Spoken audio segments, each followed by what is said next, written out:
Welcome to Angels and Seer Stones. I'm Christine. And I'm Chris. Today we're talking about folklore involving Latter-day Saint temple garments.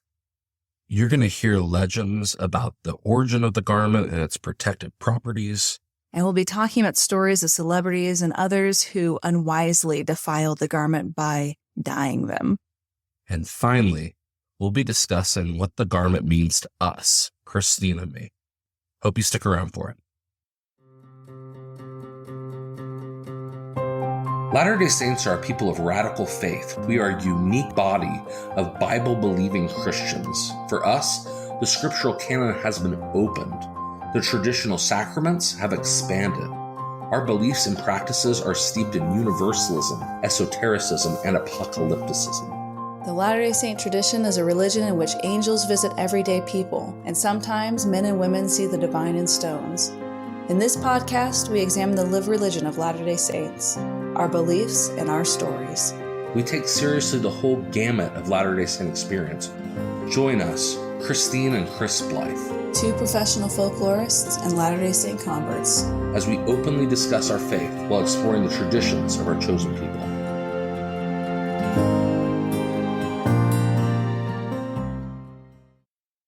Hi guys, remember we always appreciate your comments, likes, and shares. So today we're talking about garments, which Latter-day Saints call the temple garment or the garment of the holy priesthood. Sometimes people call them by nicknames to be disrespectful. G's, magic underwear, Jesus jammies.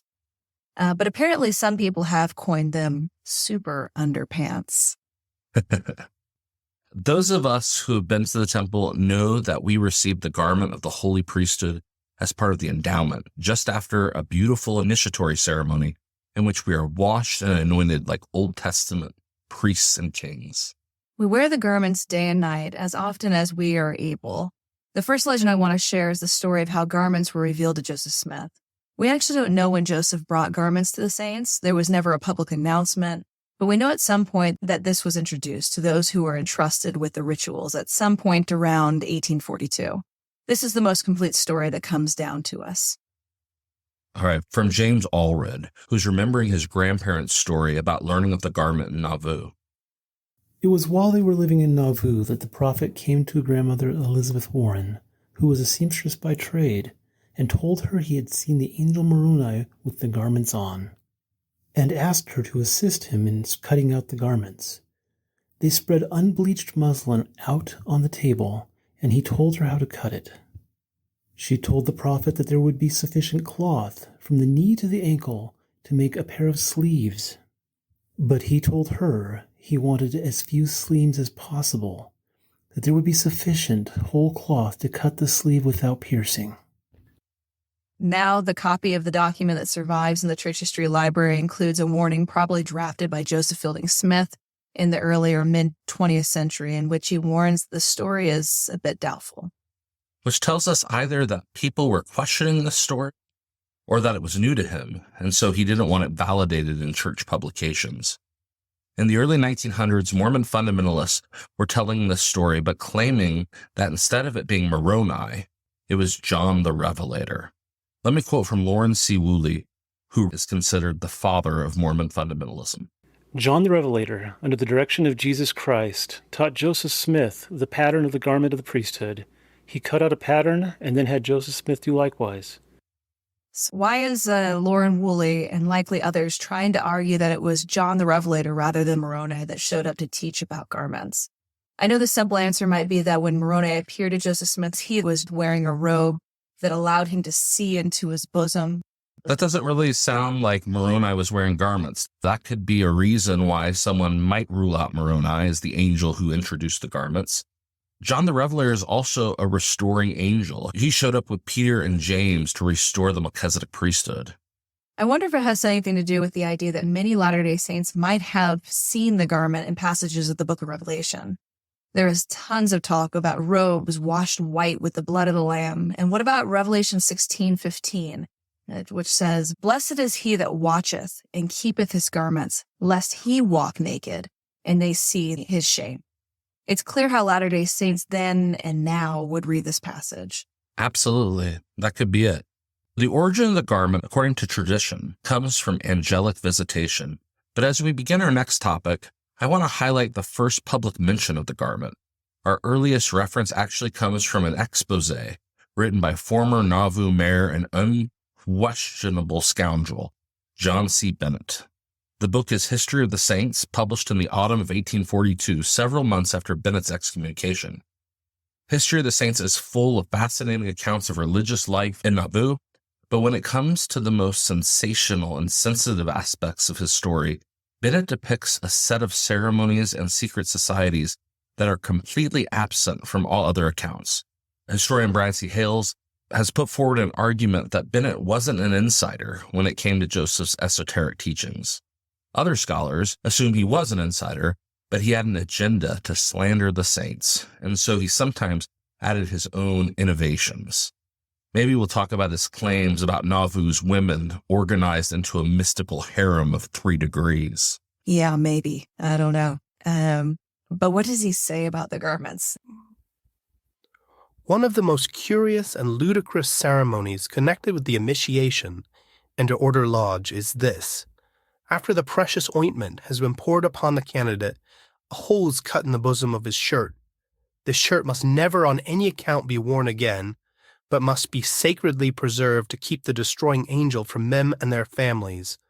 Be sure to commit it to the care of the wives of the members, and none but them must touch them or know of their existence. They believe that these shirts will preserve them from death and secure to them an earthly immortality. But Bishop Vincent Knight, one of the members, has recently died, so that it is evident the hole in his shirt did not save him. Joe will probably, however, say that a spiritual immortality only was promised. So there are some parts of Bennett's account that are accurate.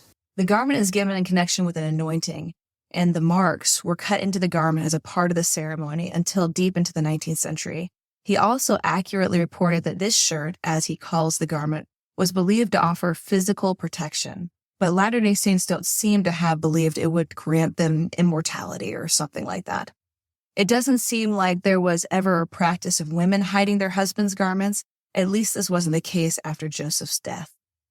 By then, the major thrust of conversation surrounding the garment was that it provided protection for the faithful. After Joseph and Hyrum Smith's murders, there's conversation about why they weren't wearing garments when they went to Carthage jail. Was Willard Richards protected because he was wearing his garments? In meetings in the Nauvoo Temple, George Miller testifies that when someone tried to shoot him, they missed because he was wearing the garments as he was supposed to. And there are so many stories on this subject.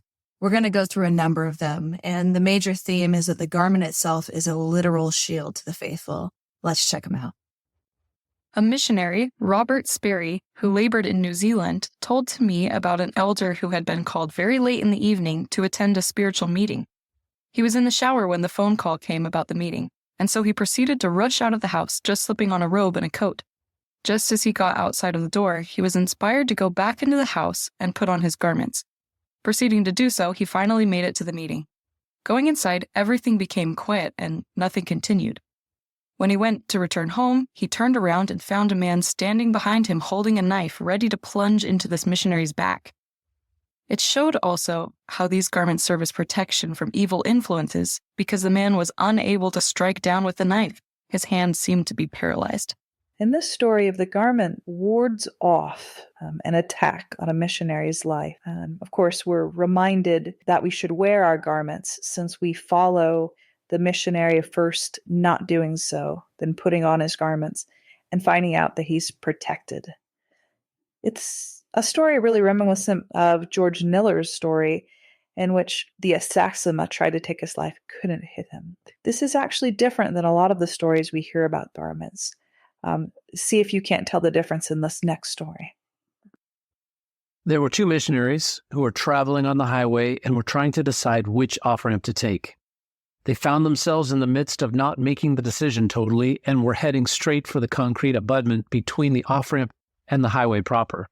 They did not have enough time to turn and correct, and they hit head-on into the barrels of sand that the highway engineers had placed there for that purpose. Well, the car burst into flames and totally engulfed everything that was inside. When the rescue vehicles arrived, they pulled the unconscious bodies of the missionaries out, and they were aghast. They were not burned at all. Neither did they smell of smoke. All their clothes were burned off, but they were left in their garments. Nothing else was touched. Yes, the missionaries were protected from harm, and their garments sure seemed to be the reason. So if you were paying attention, here's a story where the garment literally protects the missionaries, which is what we often see in the stories. The skin that the garment covers is protected, but the skin that's not sometimes is even burned or harmed. In this case, it doesn't sound like it was. This next story has an even more interesting twist to it. In the apartment of two missionaries in Canada, the pilot light of their furnace went out early one morning. A gas leak resulted, but the missionaries were unaware and spent the day tracting as usual. When they returned home, they noticed that the light was out. In his attempt to relight it, one of the elders was caught in a deadly explosion. Upon examining him, doctors were amazed to note that his body was not charred in the areas covered by his garments. So this is one of the most interesting garment stories I can think of. The garment doesn't protect the wearer. Instead, the garment itself just is indestructible. It's a really interesting reimagination of the purpose of the garment. Not a lot of utility when the garment itself is the only thing that's preserved. That's right. Okay, Christine, let's switch gears. Tell me about the first time you heard about the garment. Okay, well, I was about 13 years old. I attended Calvary Chapel. I was an evangelical at the time, and this was a lock-in, an all-night hangout consisting of about a couple dozen young people, 12 to 14 years old. And we spoke about the rapture. We watched a film about pop culture icons selling their soul to the devil in exchange for fame and fortune.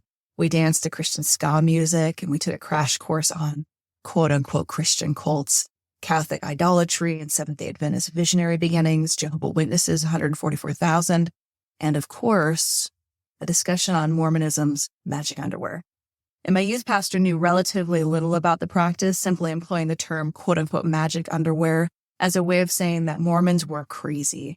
I somehow left believing that Mormons could never take off the garment, not to shower, and not for more intimate encounters between a husband and a wife. But to be honest, looking back at that, I really love that memory. The experience was so full of religious folklore, pop culture legends, and community traditions. But I also recognize that the garment is a peculiar bit of Mormon material lore, that it's not quite like anything else in the Western religious world. And for that reason, the garment is shaped and reshaped in the imagination of LDS and non-LDS alike. And that was certainly the case in this lock-in. I like that you think back to this moment as not offensive.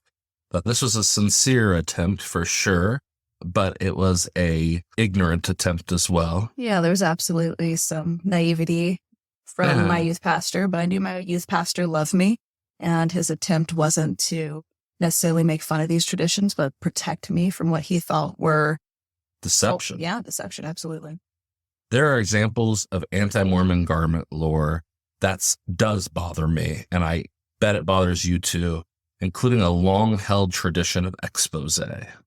Yeah, certainly. Me too. You've pointed out in the show in the past that we're in an era where we get people dancing in the temple robes online, and garment-clad actors are showing up on show after show. I don't think we really want to focus the episode on expose or anti-LDS garment lore, but I do think it's important we recognize a fairly robust tradition that could easily be traced back to the 19th century. We're going to tell the famous story of an anti-Mormon who stole a missionary's garment to hang it in his laundromat window. We're going to do it in a few weeks in an episode about dusting a feet. But since this is our garment episode, I do want to at least mention garment stories that are about blasphemy. The major one is that Alex Cooper, who in the story is the son of a Latter-day Saint bishop, dyed his garments black. Listen to this.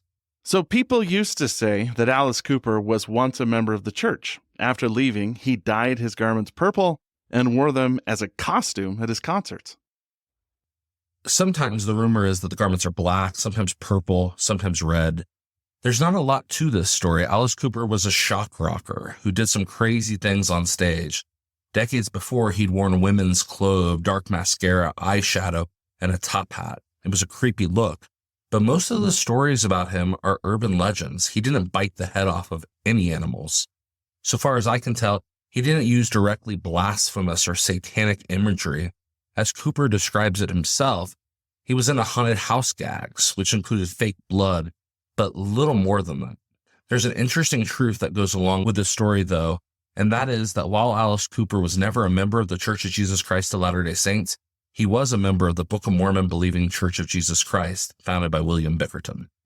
Okay, we're running out of time, and I worry listeners could walk away without understanding the personal and theological significance that we and most Latter-day Saints place on the garments.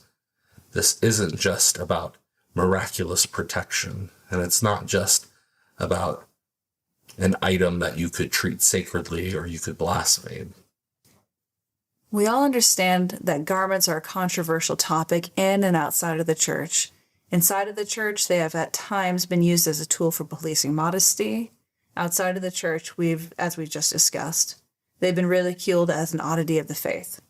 And I think the rich tradition of stories like those we've shared today reflect, at least among Latter-day Saints, the idea that these are divinely consecrated articles of clothing that shield the believer from both supernatural and natural threats. But I really worry that we, as a people, often overlook the actual symbolic meaning of the garment, that for me makes daily adherence deeply meaningful, which is that the garment is a symbol of Christ's atonement. And this is a concept that Chris really brought to my attention when we were a younger married couple.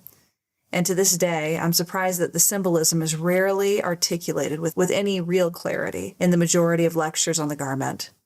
Chris, would you talk a little bit about that symbolism? Yeah, absolutely. And I think we have had a recent exception to that where we had a great talk on the garment in April's conference. I think the garment is incredible because it is a symbol of the atonement. And so in the endowment, we receive the garment as part of the Adam and Eve story. And this is something we absolutely can talk about outside the temple because it's just the basics of Genesis. In Genesis, Adam and Eve realize they are naked after they partake of the fruit. And so they make themselves a garment of leaves. And they go in front of God and they get chastised and they're going to be thrown out. But before they're tossed out of the garden, God clothes them. He gives them a coat of skins. And of course, the implication of this coat of skins is that there's been a sacrifice. Where do you get skins? Well, they come from animals. And so here, particularly in Latter-day Saint thought, would be the first sacrifice. And it's at that point that we receive the garment in the ceremony, representative of not our misguided attempt to clothe ourselves, but God's ability to clothe us through the atonement of Jesus Christ, the Lamb who sacrificed before the foundation of the world. It's a pretty powerful idea. I love that, Chris. Thanks for sharing that. You know, I certainly believe that faithfully wearing the garment or placing faith in the covenants that are associated with the garment may very well result in miracles. But I hope most of the listeners are never lucky enough to gain a testimony by way of fire or gunshot or tragic experience like those in these stories today. What I do hope is that the idea of putting on the atonement of Christ holds meaning enough. Culturally, Latter-day Saints at large do not wear the cross like many interdenominational Christians do. Instead, we are enveloped in his sacrifice, invited to daily remember through the garment that through Christ we are covered by his blood and that he alone brings salvation. Yeah, it's a powerful, very Christian symbol. My friends, thank you so much for joining us today as we talked about garment lore. Next week, we are going to be here talking about legends about missionary swimming and the destroyer who has dominion over the waters. And as always, feel free to share your own stories. We'd love to hear those as well. Love it. See you next week, guys. See you next week.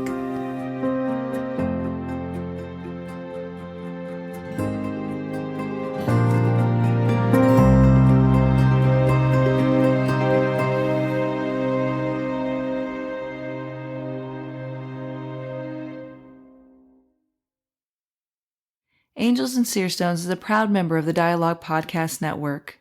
You can support this podcast and others in our network by subscribing at dialoguejournal.com.